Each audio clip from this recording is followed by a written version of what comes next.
as the classical movement has been growing recently, I felt as though for years it was this lone small group talking, and now everyone's talking about, oh, it's classical. Um, I am getting a lot of questions on, how nature studies could possibly prepare rigor, and I have been shown, pages and pages, just like the one you're talking about for our state standards.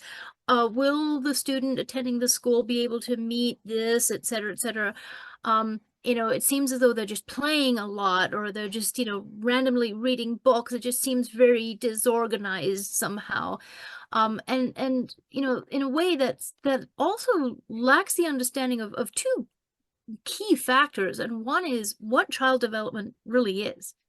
We have taken these children, put them into these boxes, like, machine factory. They have to be able to do this at this point, and completely forgetting the neurodynamics, the the actual appropriateness of what children should do when. That's one thing that's entirely overlooked.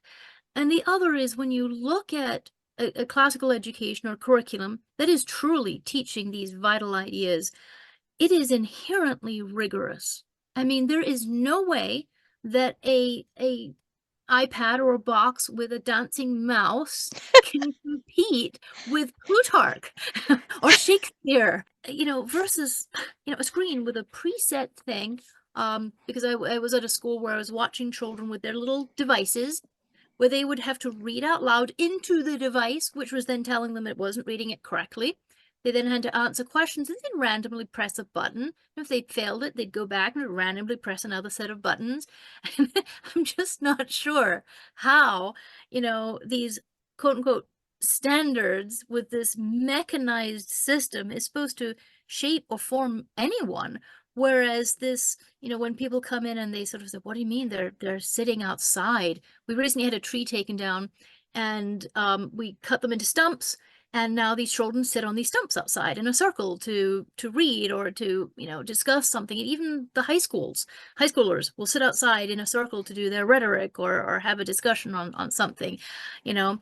And as I said, it's inherently rigorous what they're doing in a way that is very natural. And it sticks, and it forms their soul in a way that no standards or technology ever can. It's just not possible. Right. That's true. If I could jump in behind her, I promise I'll be quick.